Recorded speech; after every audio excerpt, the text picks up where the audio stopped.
Hi, I'm here today at Suffolk University with Tom Vales, and Tom is on the adjunct faculty of Suffolk University. And if you watched our first show, and I hope you watched our first show, we saw some tremendous demonstrations of magnets, the electron, and various things, electricity. For this show, we're going to pick up where we left off and see some absolutely amazing devices. Tom, it's great that you could be back with us. Yep. What do you do here at Suffolk? I'm the laboratory coordinator for the electrical engineering department. And I'm responsible for keeping the labs straight, making sure the equipment's working, get stuff that's broken fixed, make sure the parts are there. And also I teach the lab, so I have that responsibility as well. Plus I do a whole lot of other things. Well, I can tell you're a very hands-on instructor and hands-on person. What do you have here? Okay, well, this is called a Tesla coil. And I'm going to give you a little bit of history before we do anything here. This coil was named for a fellow by the name of Nikola Tesla, who came from Serbia over here in the late 1800s. Now, Tesla didn't have much money, so he took any job he could to make money, even digging ditches in New York. And then he ran into Thomas Edison, and of course we all know Edison is the man who invented the light bulb. And, well, Edison told Tesla, I'll give you $50,000 if you can fix these dynamos that I made. Well, not only did Tesla fix them, he improved them. And he went to Edison to get his money, and Edison said, well, Mr. Tesla, you must have misunderstood me. In America, that's what we call a joke. Well, that was it. There was no love lost between those two for the rest of their lives. But the one big thing that was called the War of the Currents was Edison had his generating plants, selling electricity to people so they could light their lights. And it was direct current. However, if you try to ship direct current a long distance, you lose. You have losses in the lines so that you have a finite distance you can ship it. With Tesla's alternating current that he came up with, you can easily raise and lower it using transformers. And as we all know, that's what we use in this country and most of the world, alternating current. And Tesla had over 700 U.S. patents. Wow.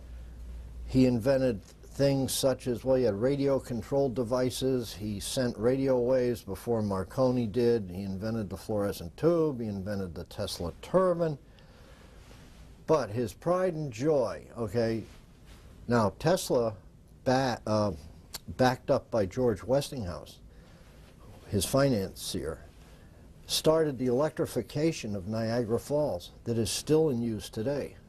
Okay, that was his accomplishment. To me, that was the thing that Tesla did for mankind that is incredible. But Tesla's dream was sending power wirelessly through the air, so that you didn't need wires. You could just put a light up on the wall, and the light would light. Okay, and Tesla built these big things that came to be known as Tesla coils. And that's what I have here. I have a Tesla coil, and the first thing... So when we think of Tesla, we should think of AC, alternating current. Definitely. And when we think of Edison, DC. DC, direct current. Edison was a businessman. Oh, well, let me start with the similarities. They were both tireless inventors. They both did not need a whole lot of sleep, and they both never really stopped thinking about things. But Edison was a businessman. He had many, many people working for him, okay? Tesla didn't care about money, not one bit. To him, inventing was the thing he wanted to do. That was his pride and joy, was inventing. Okay. Edison was important, yes. Tesla beat Edison out in my estimation. as far as what he did. So I'm going to demonstrate Tesla's wireless transmission of energy here. Okay, this sounds a little weird here, just to let our viewing audience know that. You can kill the lights. Now, I'm going to take this fluorescent bulb. Oh, Now that's not touching the coil, and there's no sparks going to it. can I put my hand in between these two? Yeah, it's not going to do anything. You're Go ahead. sure? Yeah, I'm positive. All right. All right. And not just fluorescent tubes either. So this is electricity going through the air. Yep, this is acting like a transmitter. Okay, so now, Yeah, okay, so now this is a fluorescent tube. Go back to the fluorescent Yep. tube for a second. That's a regular fluorescent tube Yep. you buy at a store. yep. Okay. No This trick. is a garbage can, a bucket. Yeah, Okay. yeah. And what do you have wound around that bucket? 30 gauge wire, about 9.5 inches. Okay. And this is the transmitter. Okay, now these tubes are vacuums, Oh correct? yeah, yep. Okay. So why are the different colors? Well, You want me to hold that? a fluorescent tube has a phosphor that is hit by electrons, and it's that color. This tube here has a unique type of glass called uranium glass, and uranium glass fluoresces when it's bombarded with electrons. All right, let me just... So so on this tube here, is there gas in that tube? Or is Oh yeah, yes. what sort of gas is in that tube? Mercury vapor. Mercury vapor. Wait a minute, I'm looking for something again. Oh, okay, let me just, let me have this. Okay.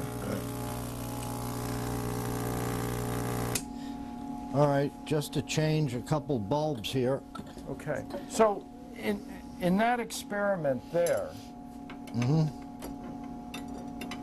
electricity was effectively It's being sent out. being sent out in Yep. the air. Yeah, yeah. Okay.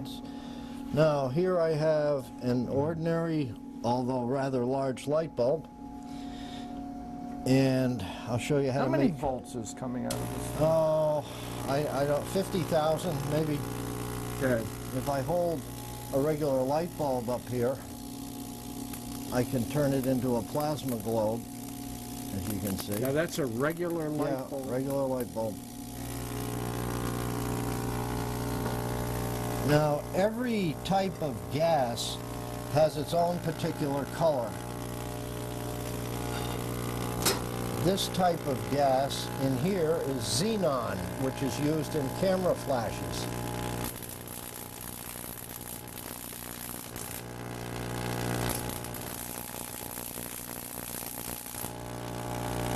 Now those gases, those are on the periodic table. Yep. Okay. This is just Wow, look at that. several different, now there's the same gas in everything here. Okay. It's just these are different color phosphors. I have a friend who makes neon signs, and he made that up for me. Now, I have some other interesting tubes. The next two are called Crackle Tools, and they are filled with a very, very fine glass beads, about 20 thousandths of an inch in diameter. The tube is filled with the beads, it's pumped out, and then some gas is let in. Whoa. And What kind of gas? This is neon and argon, and when you move the sand, it gives you a waterfall effect. Wow. And again, electricity going through the air. Yep, yep. This one here, this one is my favorite because of its color. It's krypton, yeah, krypton and argon, I believe. That's krypton, not kryptonite. Right. Krypton. One thing about some of these tubes that you've seen, this one is a little different. It has a liquid in it, and it's a fluorescent liquid. And when we run the electricity through the tube, it will make the fluorescent liquid fluoresce. Okay?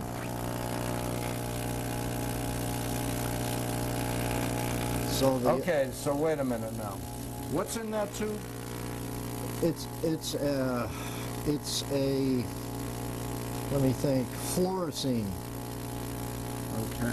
It's an aniline dye, but it fluoresces in the presence of ultraviolet, and one thing that electron streams give off is ultraviolet radiation, and that's what's making that glow. So was Mr. Tesla's idea was that everyone would have a Tesla coil Yep. in their house? Yep. You'd have it down the basement, and when you needed something, you turn it on. Now, in Tesla's day, that would have worked. There were no pacemakers, there were no iPhones, there were no computers, there were no delicate hospital instruments, because Tesla coils are notorious for sending out a lot of what we call hash in the air, interference, okay?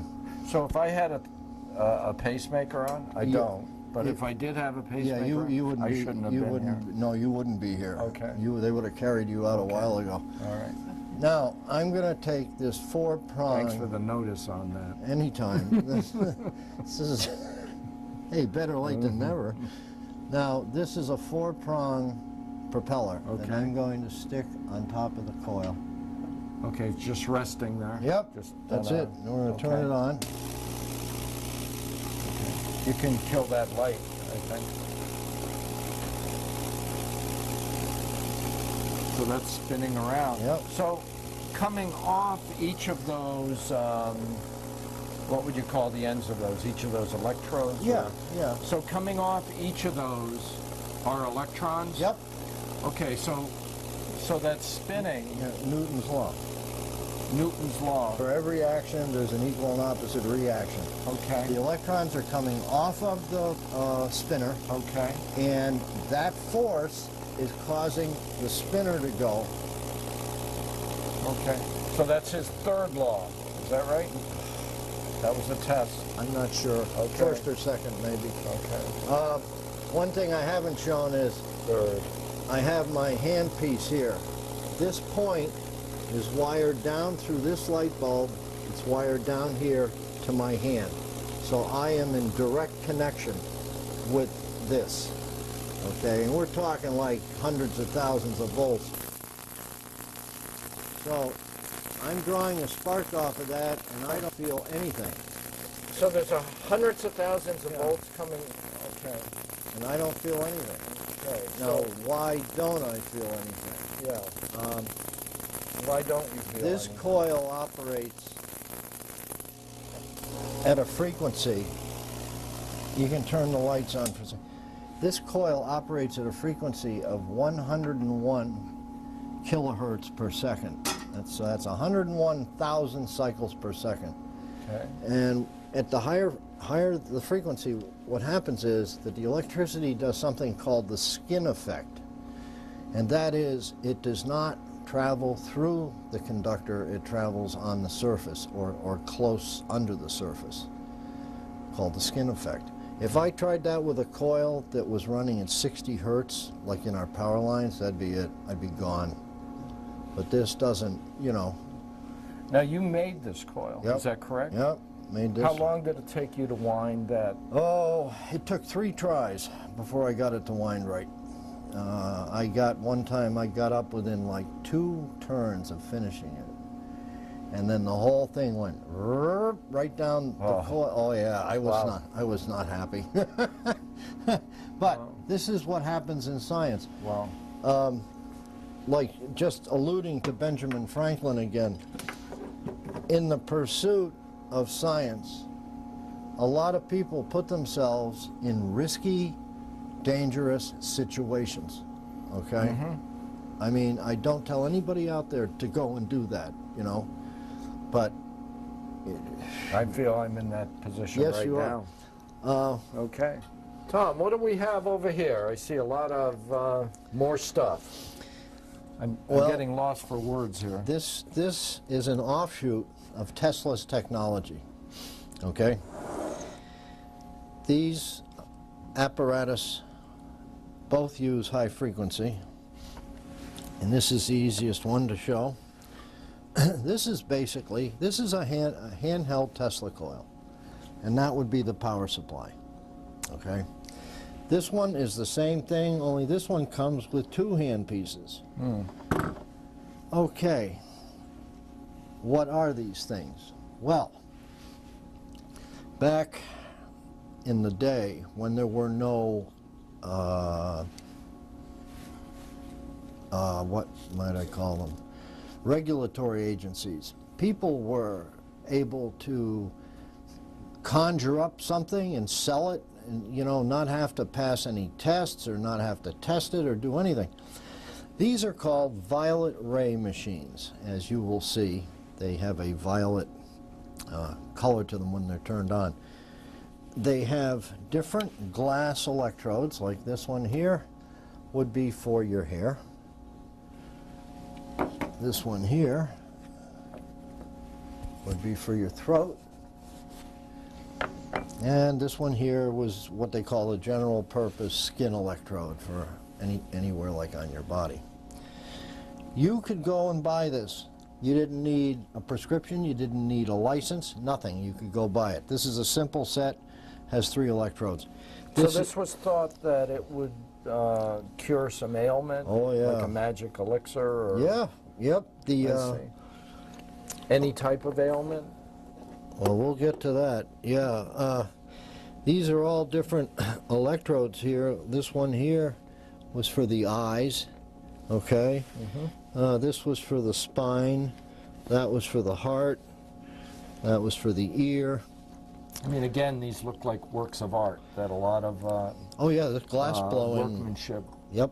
went into building these.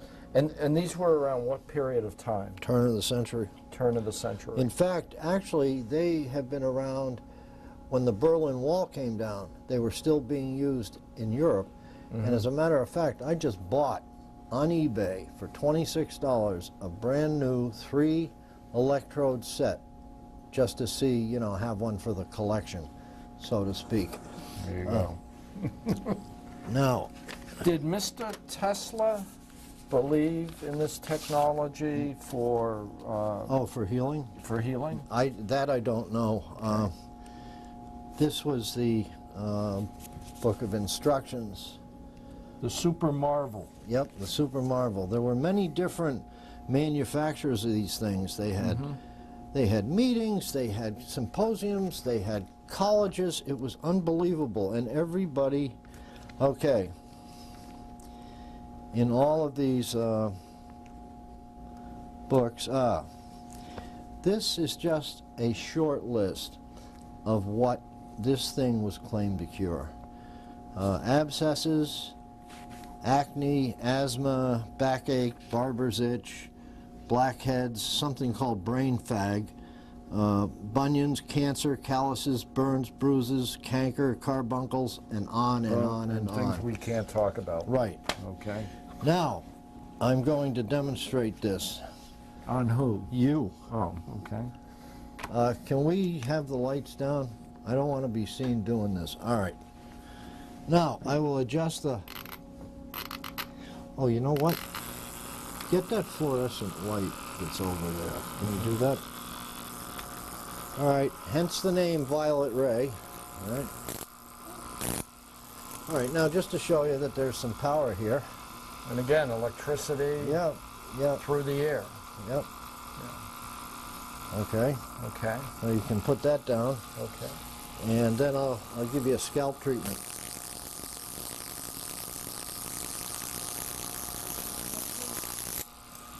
All right. All right, yes. Oh, I feel so much better. Oh, I can feel that. Well, I can feel that. You could feel it because you pulled away from it. No, seriously. The doctors were told... That seemed like a prudent thing to do. The doctors were told to... Hey, try that. See, you don't feel anything when you're in contact. Yeah.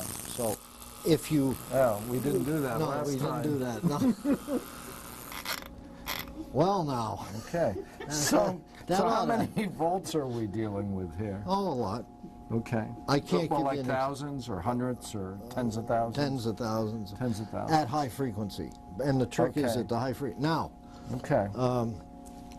Like all of these electrodes here, for the tongue, for the gums, they had everything covered. And something else that they believed in back then, and this was really dangerous stuff,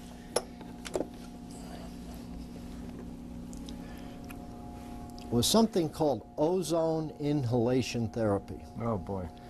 They would take this, and it has a bulb inside of the chamber, okay?